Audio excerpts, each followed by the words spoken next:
Ustaz, bagaimana jika kita seorang wanita memberi salam kepada seorang laki-laki? Tidak mengapa ya.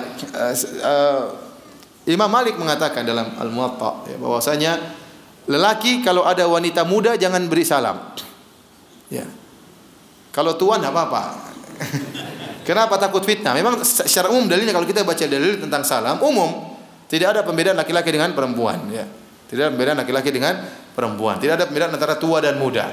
Boleh memberi salam, tapi seandainya salam tersebut bisa menimbulkan fitnah, maka jangan laki-laki memberi salam kepada seorang wanita. Contohnya, pemuda jalan. Ada pemudi jalan, ketemu di mall. Assalamualaikum. Ini lain lagi nih. Waalaikumsalam, lain lagi. Dia ketemu yang lain, ada perempuan lain tidak dia salami. Lewat terus dapat cewek, kemudian ini berjilbab, ini apa? Berjenggot misalnya. Wah, ini ada strom sendiri.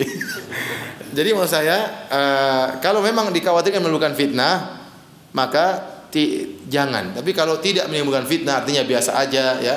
Ada sekelompok ibu-ibu misalnya, nggak jadi masalah. Ya, tapi kalau itu pemudi masih gadis, ini kadang-kadang perlu dikhawatirkan ya. Sebaiknya kita tidak usah membuka pintu fitnah. Tapi hukumnya boleh. Ini kembali kepada hukum asal. Laki beri salam kepada perempuan, perempuan beri salam kepada laki-laki, tidak jadi masalah.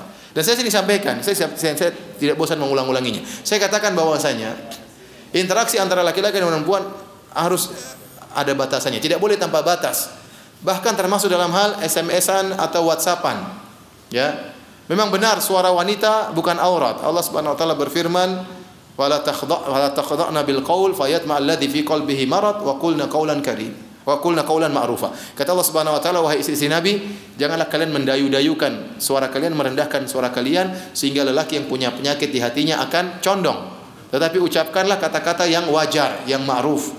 Jadi kalau laki-laki bicara dengan perempuan, perempuan bicara laki-laki dengan perkataan yang wajar, Ustaz bagaimana hukumnya ini? Ustaz bisa bantu kita enggak? Misalnya Ustaz bagaimana solusinya? Wajar, tidak jadi masalah. Dulu para sahabat juga datang kepada Nabi SAW berbicara langsung dengan Nabi SAW. Maka saya katakan bicara pemuda-pemudi, laki-laki dengan perempuan, selama dalam batasan kewajaran tidak jadi masalah. Tapi kalau tidak wajar, apa misalnya Ustaz, please Ustaz, ini Ustaz juga goyang ini. Jangan seperti itu ya, Ustaz juga manusia ya. Ya, apalagi enggak boleh seperti itu. Nah, seperti WA misalnya, banyak misalnya ibu tanya sama saya ya, apa hukum ini? Saya jelasin ya, hukumnya halal haram misalnya. Oh enggak boleh. Kalau wajar-wajar enggak ada masalah. Tapi kalau dia tanya, Ustaz apa hukumnya ini Ustaz gini. Misalnya saya jawab begini, ya hukumnya boleh dengan syarat begini. Terus dia bilang, makasih Ustaz, makasih. Jangan makasih. Ya makasih saya pikiran. Bilang terima kasih kira, makasih. Terus hik aduh ini jadi pikiran. Ustaz bisa stres habis itu.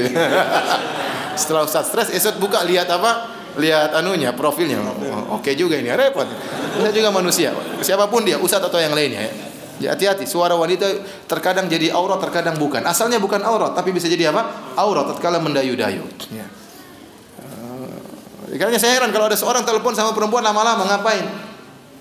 Bicara lama-lama, istrinya orang kita telepon lama-lama dengan, jangan ngapain? Dia harus hormat, dia punya suami. Tidak boleh kita ngomong lama-lama sana. Tidak boleh ketawa ketiwi, nggak boleh. Ya, setan bisa masuk. Kalau bicara wajar, ada keperluan, tidak ada yang larang. Suara wanita bukan apa?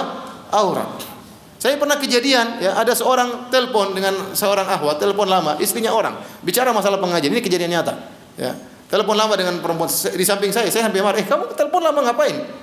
Enggak, ini ada ini lagi bicara. Akhirnya ternyata telepon lagi, telepon lama lagi. Ternyata dia tertarik sama perempuan tersebut. Laki-laki ini cerita sama saya. Akhirnya saya bilang, Ustaz, kita ketemuan dong di pengajian. Kata akhwat tersebut, ya nanti saya datang sama suami saya. Wah, kamu nggak bilang punya suami. Saya sudah terlanjur jatuh cinta katanya. Kenapa nggak dari awal bilang punya suami? Dia bilang sama saya, waduh Ustaz itu ternyata udah punya suami. Kenapa dia dari awal? Saya sudah terlanjur cinta jatuh cinta sama suaranya. Jadi suara wanita itu bisa jadi aurat, bisa jadi tidak. Namun hukum asalnya bukan. Ya. Oleh karenanya memberi salam pun kalau wajar, insya Allah nggak ada masalah. Ya. Nggak ada masalah. Tapi kalau sudah WhatsAppan kemudian kirim gambar macam-macam terus berkata-kata yang bercanda-canda yang berlebihan, ingat ya, dia bukan mahram kita ya. Dia istrinya orang lain terkadang ya, dan macam-macamnya, harus hati-hati.